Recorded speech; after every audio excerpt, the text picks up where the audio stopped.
And then this year, to springboard off of that, I'm running 22 marathons in 22 consecutive days, starting in August 5th, starting in Revelstoke, and we're going to be finishing at the Bastion in Victoria. The Bastion is the monument in Victoria that commemorates the lives of first responders that have passed away in the line of duty.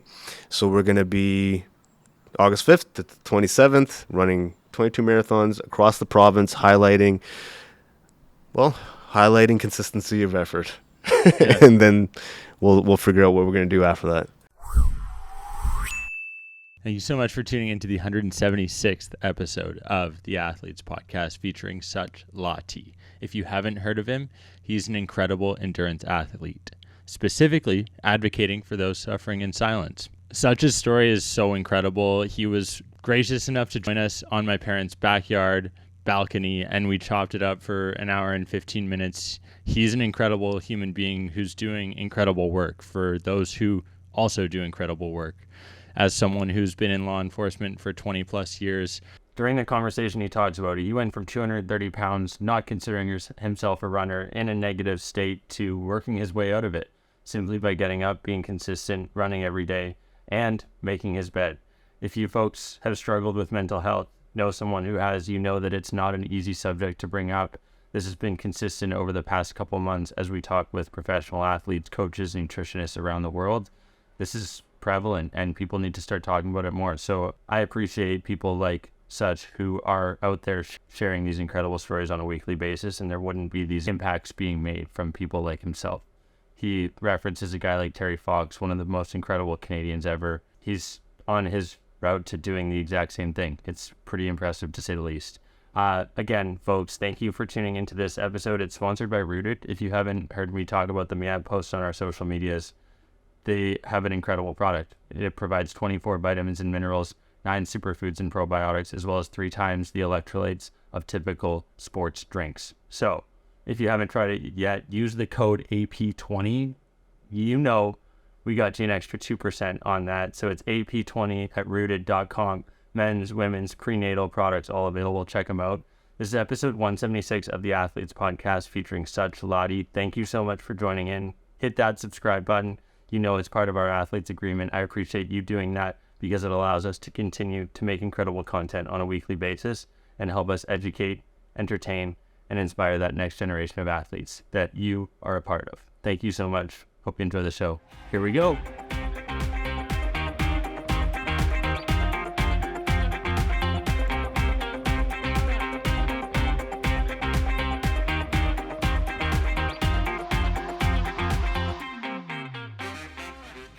Sachin Latti, I'll let you introduce yourself and explain to the audience what your mission that you're on. I'm just a guy trying to do something, maximizing my skill sets for everyone around me. And the way I found a way to do that is by maximizing my skills, but at the same time serving others at the same time. Mm-hmm. And for me, that's been my salvation, man. I was struggling a lot with my mental health. So through physical activity and training and engaging with a ton of different people, I've found a way to kind of connect and serve the community and do it in a way that I know how to do, right? Yeah. I'm not trying to do it any other way like someone else. So experience in bodybuilding, jiu-jitsu, 2+ decades in law enforcement. You're now accomplishing incredible fitness feats, raised $21,000 back when you ran from Chilliwack to YVR. You're taking on basically whatever it takes to get awareness out there around mental health for first responders and just sharing your experience, your story, what you went through. I was touched when you were reached out. We talked about it before we started recording, just the alignment that there is between first responders, athletes, entrepreneurs, high performers at the end of the day. The work that I'm doing now with Expert VR, training firefighters, police, first responders, there's alignment there. When you reached out, it was like, okay, I need to make sure to get you on to share what you're doing, because August 5th, I believe it is, you're running 22 marathons in 22 days, again, for awareness to raise money for the Honor House. Yep. How was that? Yeah, so that's pretty good, man. And Yeah, that's good. In a nutshell, I mean, I've been an athlete most of my life, right? I've been on and off for the most part, and bodybuilding's when I really got into really getting into physical activity, and that was when I was 26, 27. Okay. I'm 45 now. Was that your first competition, or was that like you just started training hard? Started training hard. So okay, I'll give you the exact dates. In 2007, I finished training in Rigaud to start with CBSA. Okay. And okay. yeah, so in 2007. So then I was overweight. Okay. I was about 230 pounds. Wow. On training, and I'd lift weights. Yeah. And I was fairly strong, but I was not lean at all. Okay. I'm 5'9" ish. That's a big 230. Yeah, it's a big 230. And I also was partying a lot and drinking and Doing what you do in your 20s. Yeah, and so when I finished my training, I was like, man, I'm out of shape. I got to do something about this. And then I started the process of figuring out how to just lose weight. And through the process of losing weight, there was a buddy of mine who owned a supplement shop in Maple Ridge called Cutting Edge Nutrition. Okay. And I'd go there and pick his brain because he was jacked. Yeah. You gotta learn from the best. And I was like, so I would go there, pick his brain. I would hang out there for a couple hours just talking to him and picking his brain to figure out how to get in better shape. And over a period of 6 or 7 months, he kind of helped me lose weight. Okay. And after about 6 months, he's like, hey, man, why don't you just do a competition? And so that's kind of what started that. Okay. And so... How'd you do? My first competition, I got second, I think. No, third. Okay.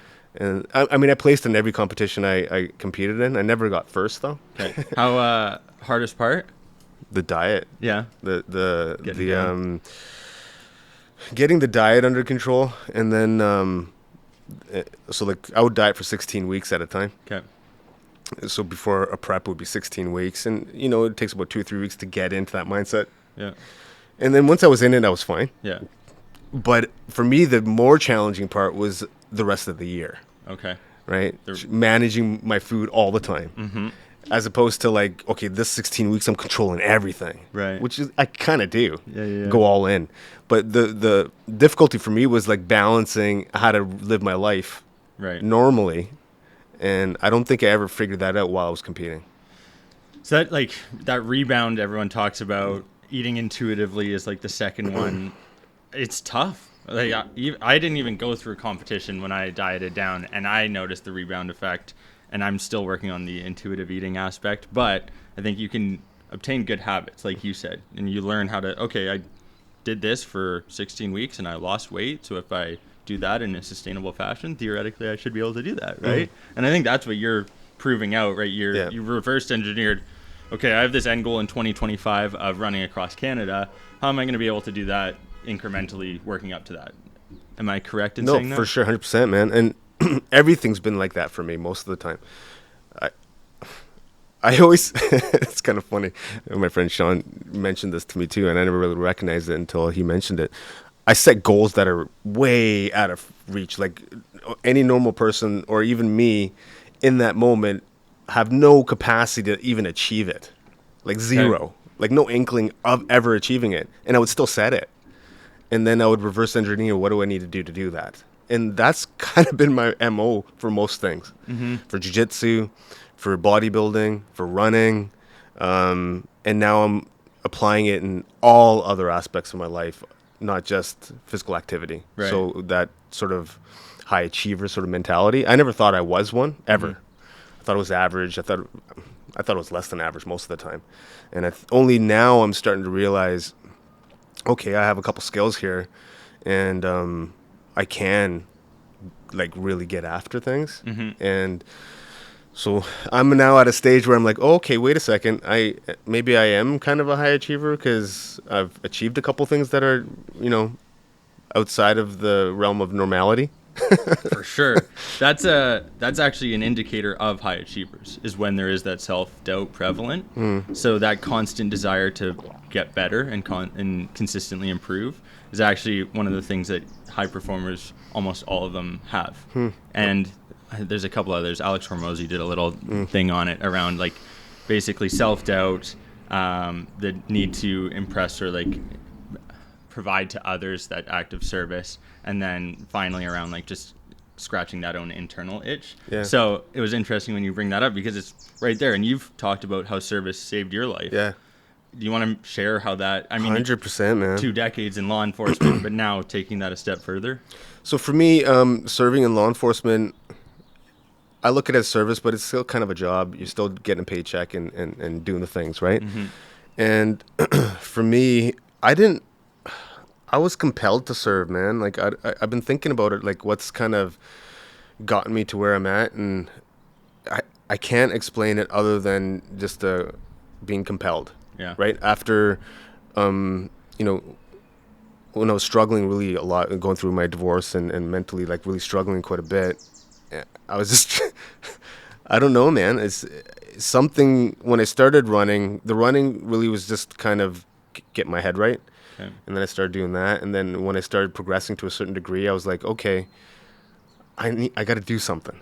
And that's what kind of started the whole process. I was like, I need to do something to leverage what I'm doing for positivity. And Right. that's just came to my head. I can't explain it. I don't know why.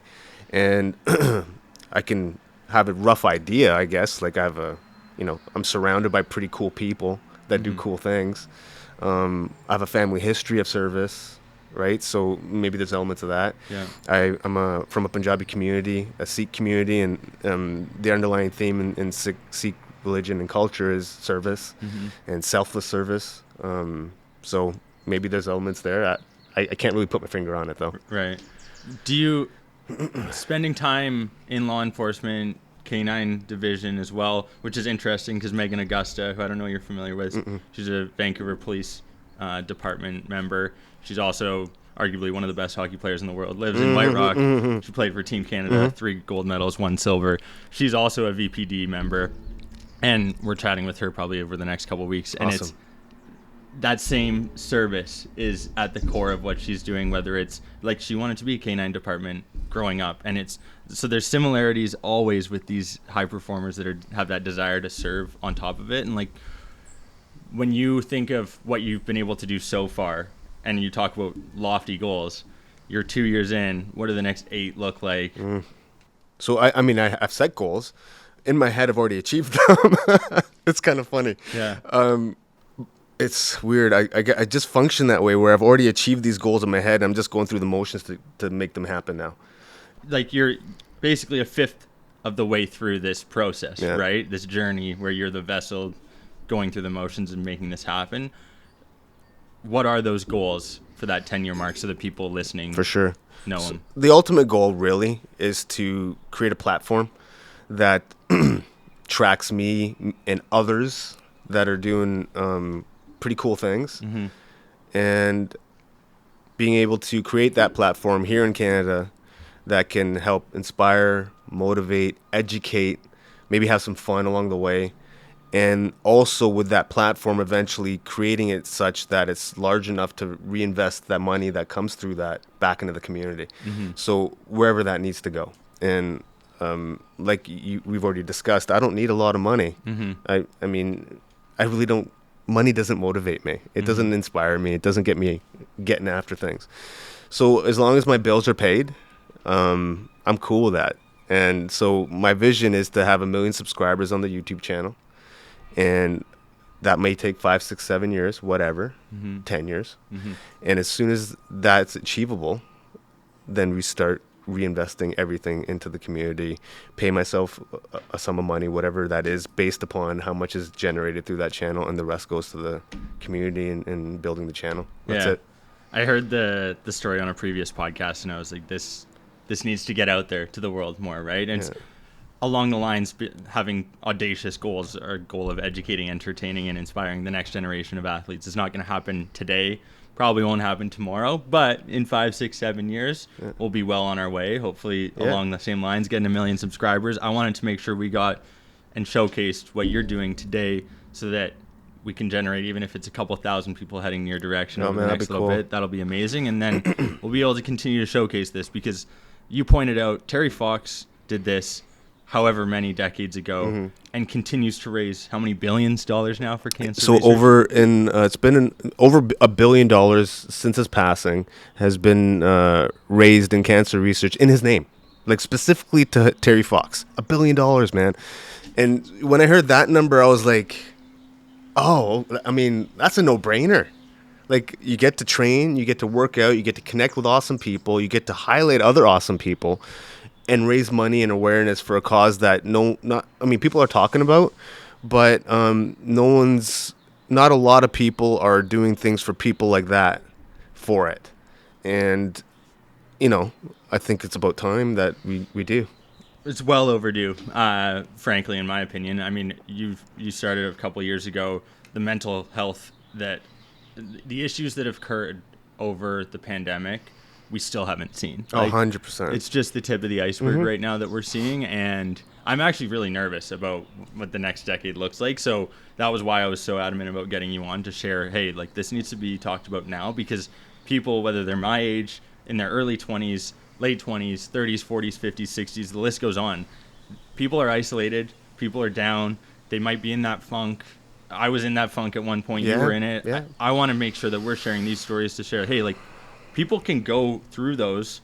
It's a time period in your life. There was an analogy of this picture. I'll maybe try and find it on Instagram, but it was like, there's a tree and all the rings showcase each year. And you can still have a couple rotten years and still be an incredible tree at the end of the day, right? 100%, man. Look, if we're taking a sports analogy, you can have one period, one quarter, one round that doesn't go well, but when the next period, round, or whatever starts next, you forgot the last bit and you keep driving ahead. It's all about progressive forward movement all the time, and that's what I've adopted over the last 2 years. Something happens, cool, observe it, assess it, recalibrate, move forward, and that's it, over and over and over again. And through that process, I've gotten better, and not just physically, but mentally, emotionally, as a friend, as a parent, as all the things. I've just become better. And it's only been 2 years, really. Yeah. And what's possible for all of us if we could do that all the time? It's mind-boggling, to be honest. It's like progressive overload in its simplest form, and it's really wild because you try and explain it to someone who doesn't work out and they don't necessarily understand or can't wrap their head around it. But anyone who's worked out understands that, like, you do one pull-up today, you're probably gonna be able to do 2 tomorrow, 3 the next day. It's the brick in the wall, man. So if I'm running every single day, I don't have to run 30K every day to be able to execute against 50. I got to just do the work. I got to put my foot on the pavement and just keep doing it. Just keep doing it. It's like that granule of sand dropping in. Just little bits and pieces will build it over a period of time. And, I mean, you've been talking to how many athletes, how many Olympic athletes. How long does it take to create an Olympic athlete? 10 to 15 years, right? So if you consist with consistency of effort in anything, you'll be an Olympic athlete in whatever you want to do. So I've kind of taken that mindset now. Oh, okay, cool. I'm 45, or when I started all this, 43. And give me 10 years and let's see what happens. And I think in 10 years I can probably get to get to a certain level of excellence, I think. Yeah. Because with that consistency of effort. Without consistency of effort, man, I mean, it's pretty hard. It's the name of the game. Yeah. I have to talk about 2 things here because they're aligned in some degree. That talk about consistency of effort. I have a buddy, Liam Gummo, who I have to give a shout out to. His shows this weekend, bodybuilding. Okay. Same thing, consistency of effort, being taught by Tyler Johnson, who went to the Olympia this year. And I resonate with what you're saying so much. And then Liam Redmond, who just finished the Toronto Marathon. And I bring this up specifically because you talked about on a previous show sharing how good it feels after you're done. And there's never a bad run, or you never feel as angry on the back half of that run as you did at the beginning. Can you share the impact that running has had on you, the profound impact? Okay. It's probably, I can only speak for myself, obviously, right? And I think for why running's impacted me so much is because I hated it from the get-go. And I never was good at it. So for me, it was like an achievement to do something. Right. Number one. Number two, now that I've kind of gotten to a certain level of running, I mean, not that I'm at any level, but it's just where I was before. It's much better. And now that I'm here, it's I feel good after a run, man. Yeah. Like and now I don't feel as I don't feel that dread when I have to go for a run now. I mean, if I'm tired and stuff, cool, yeah. But now I'm like, man, I can't wait to go for a run. It's euphoric. Yeah, man, and it's I've attached a bunch of other things along with it, not just the physical aspect. So if I'm going for a run outside, it's that much better for me. Yeah. And depending on where I choose to run. So if I'm gonna run on the at the beach, oh man, it's gonna be a good run, Right. especially if the weather's nice. Now I'm not just in my head. I'm observing the things around me. I'm taking in the sounds. I'm taking in the birds. No music? It depends. Sometimes I do. Trails, no music? It depends. I mean, I used to be very dogmatic Okay. on it. Now I'm however I feel, Okay. right? Interesting. And I don't need music. I like music. Yeah. And I had to create that too, right? Like I used to always have to have music. And I was challenged by a friend of mine. He's like, yeah, don't be too dogmatic.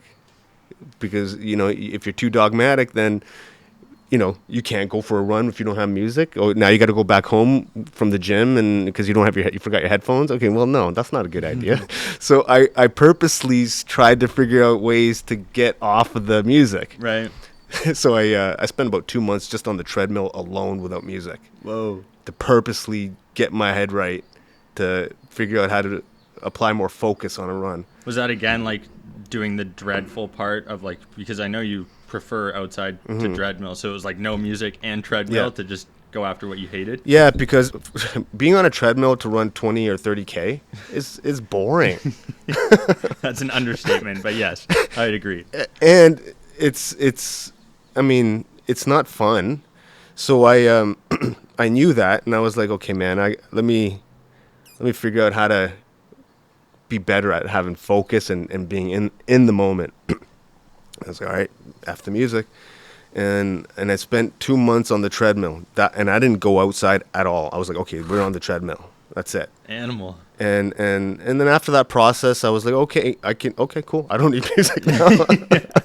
I can go for a run, man. And to my point, like I take in the sounds and I can smell the water off the ocean. Like all these things start making the run more fun. Yeah. And I don't run with people generally. Okay. I never have. And I don't really need to. Yeah. I like it sometimes, but sometimes I don't. And so for me, it's an awesome tool that I have at my disposal to be able to go anywhere and just F off and just rip. Be cool with you, just you. Yeah. Is there a go-to song in the gym if you really need to get after it? Again, it depends on my mood, man. Like, I'm a Bulls on Parade, like. Okay. Yeah. Rage Against the Machine? Rage Against the Right Machine. on. Like that's, if I need a PR, like that's what I'm putting up. Okay. It doesn't happen often. I was never that guy that needed some angry music to, I need to do something. I like vibings, and just kind of, yeah. Okay. Yeah, and so for the most part, or like short runs, I don't need it. I mean, 45 minutes, like whatever. Yeah. Right? And so Walk if in I'm the park for you, hey? I mean, yeah, it really is. Yeah. Like 45 minutes. I went for a 30-minute run yesterday just to do a system check. And okay, whatever. I'm like, this is kind of short. It's like a walk. Like it actually feels like a walk now. And it's but so I don't even take water. Like it's whatever. I can. So now and really, I'm not any special. I think anyone can do that. It's just no one tests themselves to do it, right? How long can I go without needing water, right? I mean, yeah, I can. A half marathon, cool. Let's go. Yeah. Right. A full marathon, maybe. Right. Whatever it is. But anyways, to the point about, not needing music or whatever. It's just another tool to have at my disposal if I need it. Yeah. And what kind of music do I like listening to? Well, it depends if it's a long run or not. Like if it's 2 or 3 hours, sometimes I like to have music that has a consistent rhythm to kind of put me in a meditative state. Sometimes. Almost like a lo-fi. Like Yeah. Okay. Sometimes, and I listen to a lot of indie music, man. Okay. I might jam out to that sometimes, and just whatever. Yeah. It's interesting because one of the things that I've heard you talk about is that you had a negative self-talk previously. So I kind of was under the assumption that hard rock or like metal would be the music you're listening to, but nonetheless, obviously, maybe it was so prevalent that you didn't need all of that. Is that aligned, or how did? Because I I don't know. wanted to touch on that negative self-talk, because I've heard you talk about it before, and that it's not a sustainable practice. Because I am familiar with it, but you have the experience and wisdom to speak to it. So negative self-talk, I've had that all my life. I was, I've always thought that I was not even average. And I've beat myself up a lot. I used to, I don't do that anymore, but I used to beat myself up if I made a mistake or an error or, hurt someone's feelings, whatever. I would beat myself up. So that's the internal dialogue I would have. And even visually, like, bodybuilding really didn't help.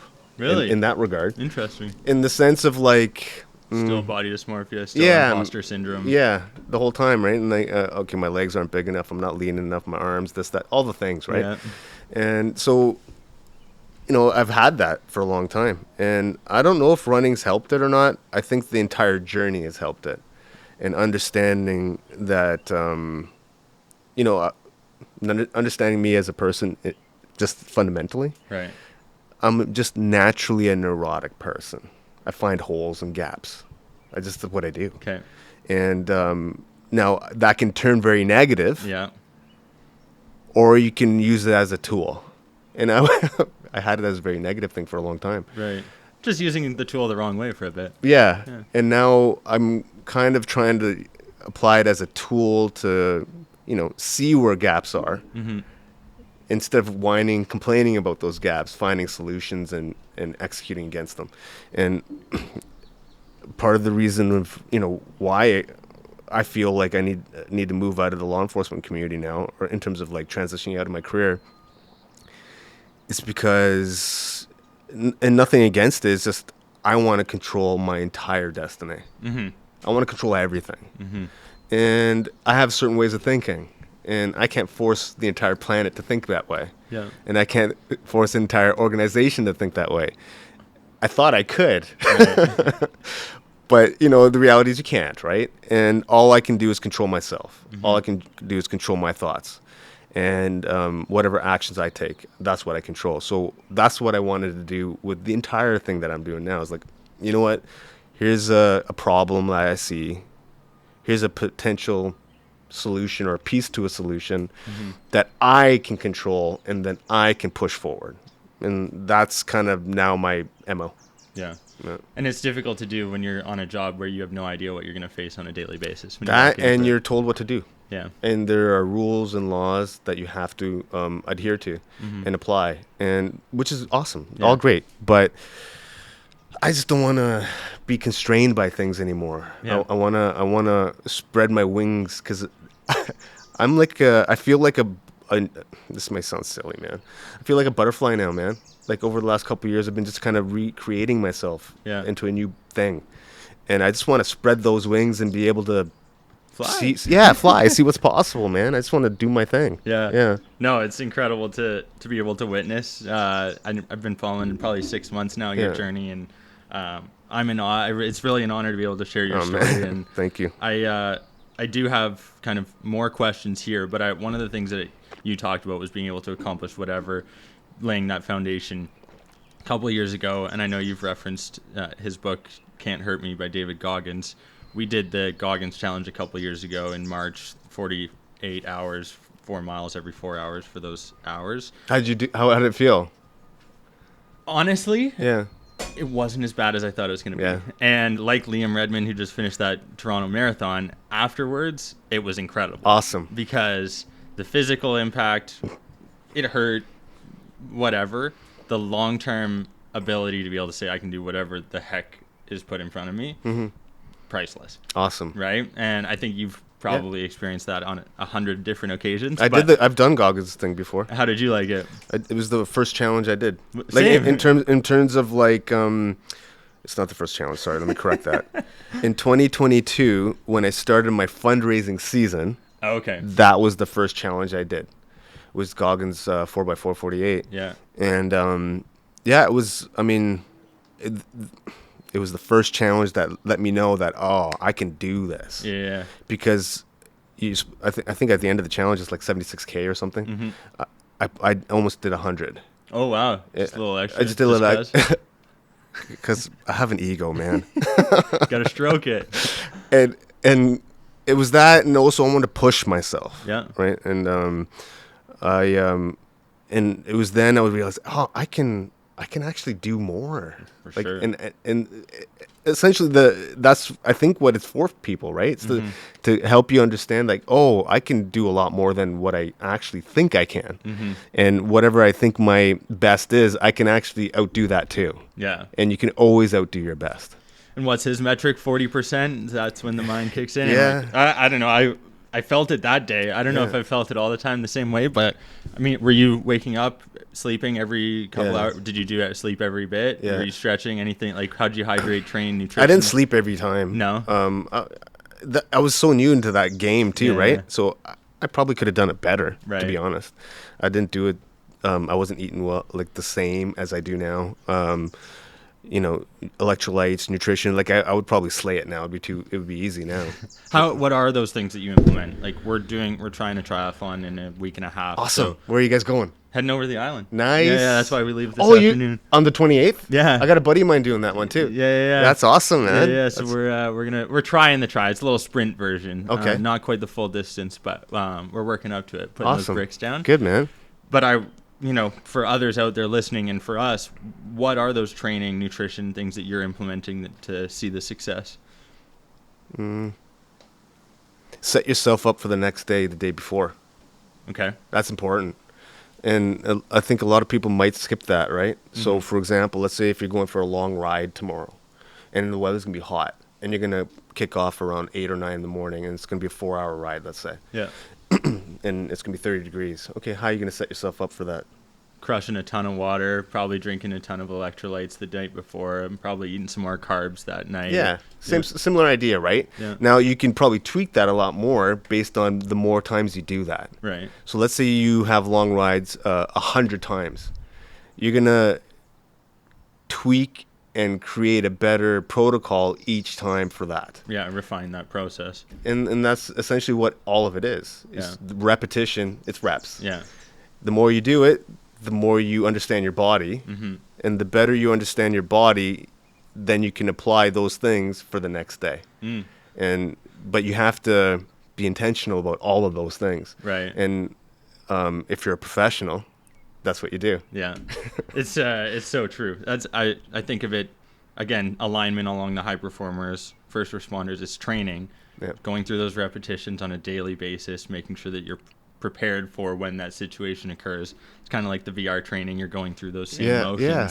It's wild how all of this kind of combines and is aligned. What do you want to talk about? Because you reached out to come on this show. We have 175 previous guests. I like to be able to also give an opportunity for people to differentiate their show and their episode. Yeah. And I think what you're doing is nothing short of incredible, but people don't always get the opportunity to share their pieces of their story that they really want to get out there. And I wanted to give you some space to share if there's something that maybe people haven't asked you on podcasts previously, or if there's an opportunity or an idea that you have percolating that you want to share with the world. See if there's anything. I'm putting you on the spot. I know, sometimes eh? I like to do that. I like being on the spot, and I can take the heat. Honestly, man, I'm fully transparent. And every time I talk, I there's nothing really I don't say that isn't really what my vision is. And I'm obsessed by this. Like, I'm all in. This is all I think about. So for me, it's like, what's my message? What do I want to get out there? What people haven't asked me? I think I've presented everything as much as I possibly can. And I think there's going to be more eventually once I get to a place where I feel more comfortable sharing more of those struggles I've had, let's say, growing up or things of that nature. But I've been, I think I've shared as much as I can in terms of like that. Let me correct that. I've shared and presented all the things that I want. And I'm just happy that you've given me the space to do that again, man. And I never thought 2 years ago anyone would want to talk to me. a year ago, I didn't think anyone would have talk to me about anything, let alone about trying to galvanize an entire country around a common goal, you know? Yeah. And, for me, that's everything. I'm trying to figure out, like, I'm not a Terry Fox, right? I'm not even at 0.5% of someone like that. But if we can figure out as a group of people, as a collective, how to galvanize the country around mental health, man, we can achieve great things in this country and impact the entire country. That takes time. So for me, that's all I care about. Okay. That's it. I don't care about anything else outside of how do we make a massive difference and create permanent positive change. That's it. Wow. Okay. I've got some shivers right now. I love hearing that because I've been trying to showcase Canadians over these past 3.5 years more than anything. Yeah. And I don't know what it is, what the struggle is. Sometimes Canadians don't want to share whatever it is, but I think like we have 1/10 of the population that the U.S. does down there. Yeah. And I think we need to showcase more what these incredible Canadians are doing. And 1,000% agree with you, man. I was having this conversation with Brad Thorpe, who was last week's episode with ISOFIT. Yeah. He was sharing the same thing. Canadians. He's legit too, man. I saw that podcast. Awesome. Thank you. Awesome. He's incredible. Hey, Yeah. He's what they're doing. FBI, U.S. Army, like it's crazy. Awesome. 5 NBA teams. Maybe Will Ahmed from Whoop. I see you're rocking that. Yeah, shirt. man. Hey, man. This thing is probably one of the best trackers that I've ever used. Yeah. And I've used a lot. It's same. I've had it for a couple of years now. I think maybe if Will gets word of what you're doing, he'll get you on his podcast too. And I think like that's what we need to be doing more is showcasing this incredible nation and the people that are in it, and hopefully some people down below the 49th parallel will start to take notice as well, right? If they do, cool. If they don't, that's cool too. Yeah. I mean, I'm not. I think it's important that Canadians recognize that there are awesome people here first, and I think not just awesome, but exceptional people here first.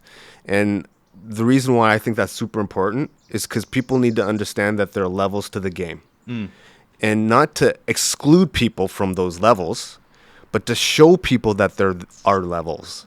And that then people, once you're aware that there are levels, now you can aspire to achieve those levels. Yeah. And that's what I think is super important. And it's awesome that that's what you're doing. And I'm trying to do that as well. And I think, I didn't even know it was a thing to run ultra marathons 2 years ago. Wow. I didn't know it was a thing. I didn't know 24-hour solo mountain bike races were a thing. But it is. Yeah. So unless and until you realize and you're exposed to these things, you don't know what excellence is. I didn't. I thought I was. I wasn't even close. Yeah. As soon as you recognize it, man, and I think that's what's important about what you're doing, what a little bit of what I'm doing and what other people are doing is that we can showcase, man, this is what excellence is. Let's get after it. Yeah. Being able to shine that light. Yeah. That's again, it's a tool that we have now that we're able to showcase incredible people like yourself. You talk about 24-hour biking. Tell me about Sean Taylor. Oh, man, what do I say? Sean Taylor is a buddy of mine. I met him a couple years ago while I was dealing with massive struggles. And so I in November of 2021, I ran 100K. I ran from Chilliwack to YVR, just under 15 hours, raised $21,000 for the BC Yukon Legion for veterans and RCMP members with PTSD. And, through that process, I connected with this guy over social media.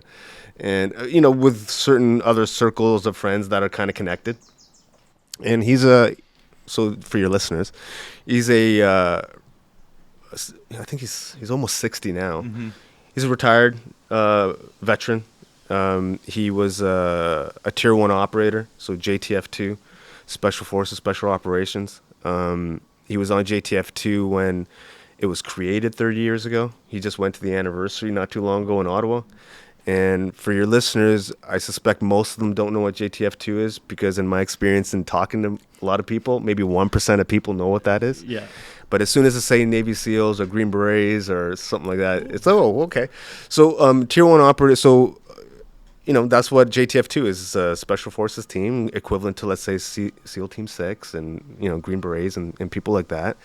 And I connected with him after I had ran through social media and through mutual friends, and I felt like I couldn't relate to anyone, right? And most of my friends, just were different, and I started seeing myself kind of having difficulty connecting with people and being able to relate to people, or I would get very irritated with people when people are around me because I just thought maybe differently, and I would see people doing things or not doing things, and I would just get frustrated all the time. And so it kind of isolated me a lot. And I was like, man, and this is really kind of pandemic, divorce, all this kind of stuff going on. I was like, man, I'm I'm always alone, and I can't. This is getting hard. Like I don't mind being solitary, but when it's all the time, it was getting to be a struggle. And so we connected on Instagram, and he saw what I'd done, and I kind of tracked who he was and what he'd been doing, and so he's a 20. Okay, I'll share that part. But when we connected in December of 2021 over a coffee, and it was a 30-minute, 3-hour conversation. 30 minutes to 3 hours, and I learned about him, and he basically started talking to me about how he was a ultra endurance athlete, Tier 1 operator, JTF2, entrepreneur, all these different types of things. He became a performance coach, elite athlete himself, with these 24-hour solo mountain bike races. And so he told me that was a sport, and I was like, what? What's that? He's like, yeah, it's when you're in a mountain bike and you're in the mountains for 24 hours getting after it. And I was like, okay, cool, man. I thought it was like a fringe thing. It's not. Yeah. It's pretty huge. Oh, yeah. And so I'm talking to him, and I connected with him, and after our 3-hour conversation in December, man, I was like, okay, I need to keep talking to this guy, because I felt a connection. And so I asked him, I go, hey, man, you cool with us chatting still? And he was like, yeah, if you think it'll help. And I was like, yeah, it'll help, man.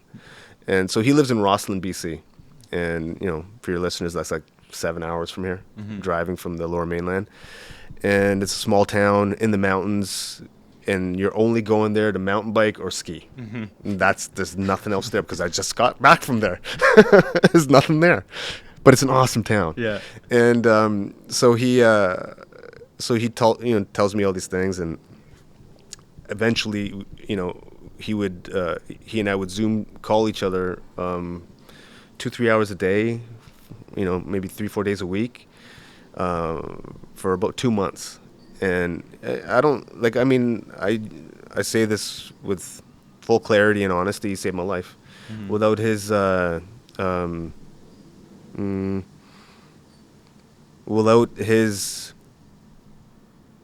the hero's journey, without that individual coming in that chapter, I don't know where I'd be right now, because he was the only person that I would even listen to.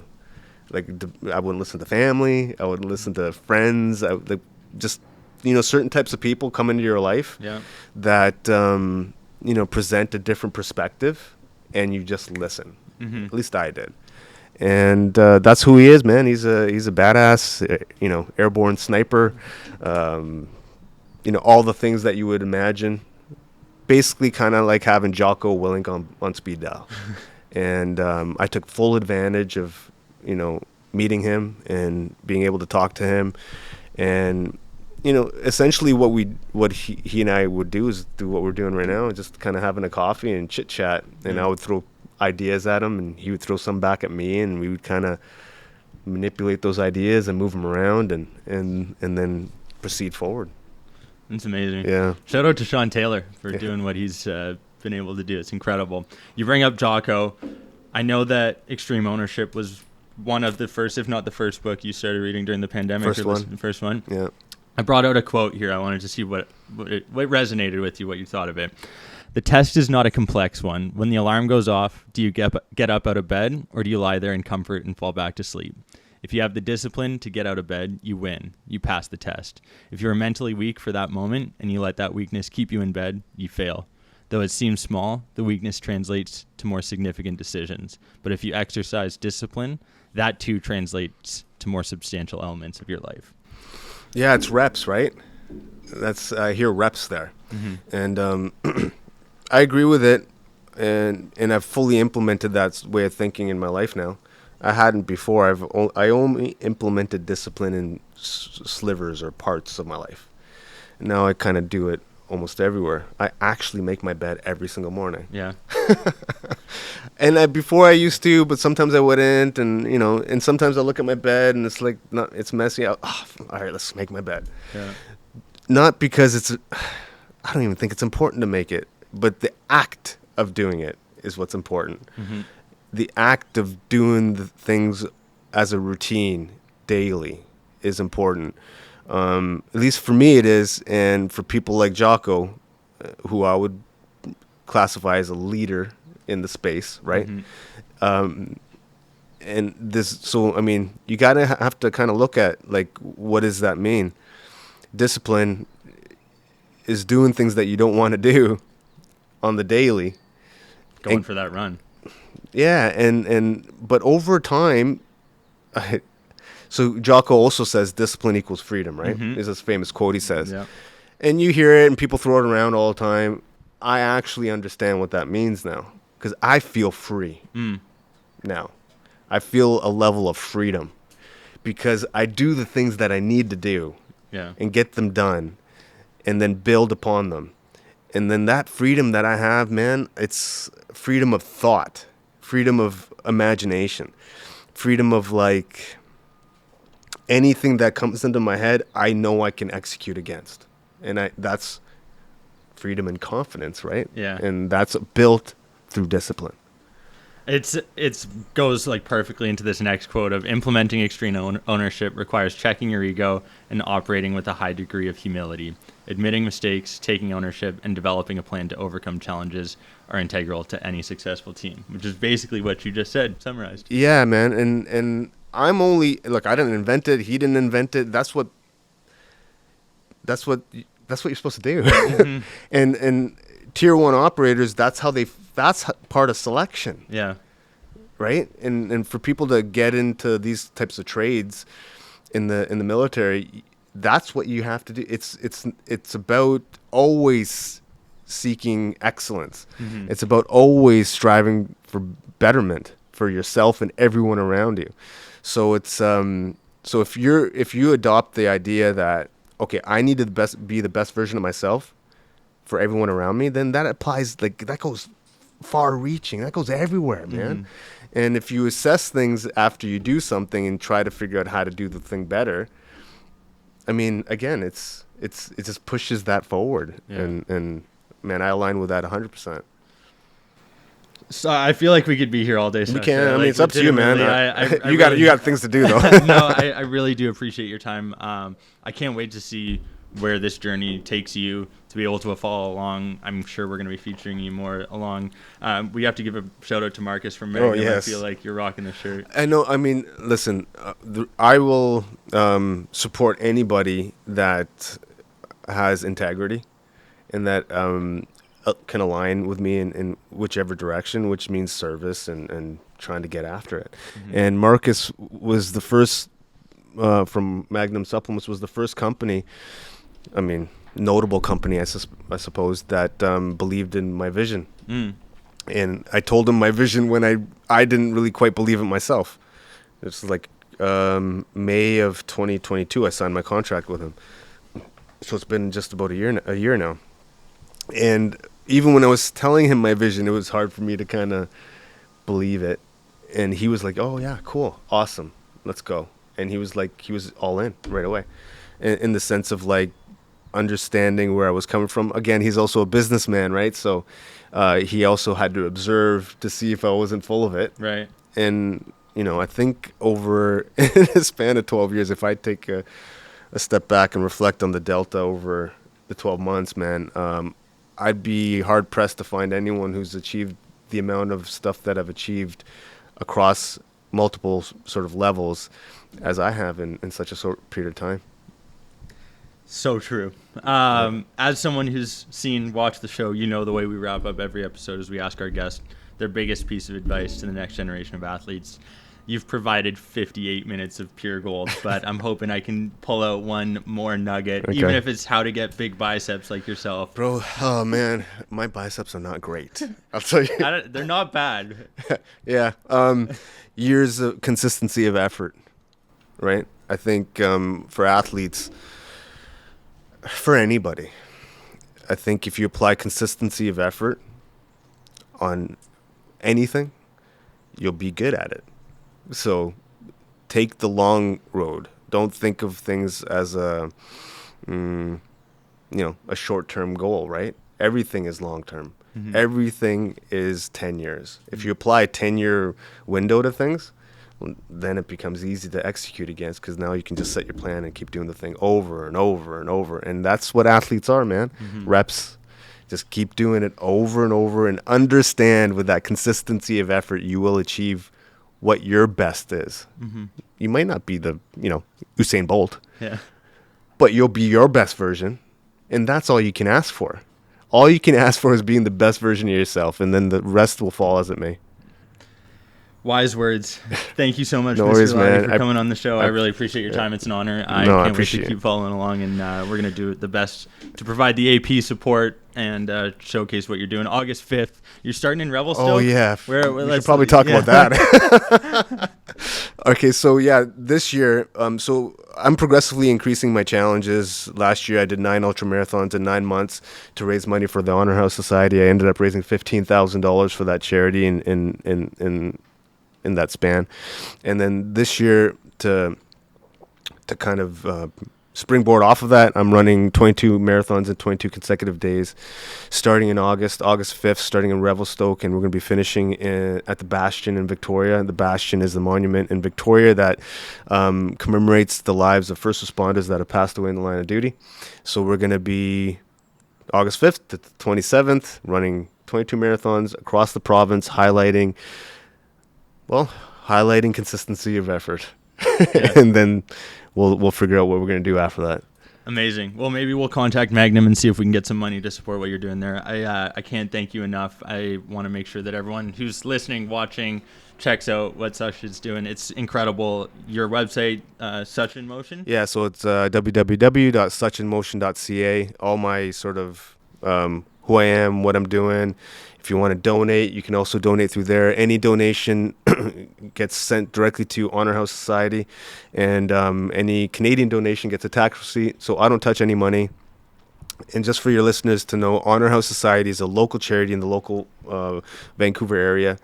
Has one employee, and what they do is service all veterans, first responders, current military staff as well, and emergency personnel. So they don't discriminate, firefighter, paramedic, CBSA, police, all of them. And what they do is they provide a home away from home for members that require assistance. And if they're, in Williams Lake and need to come down to the Vancouver area, and they can stay there for free and get treatment wherever they need to.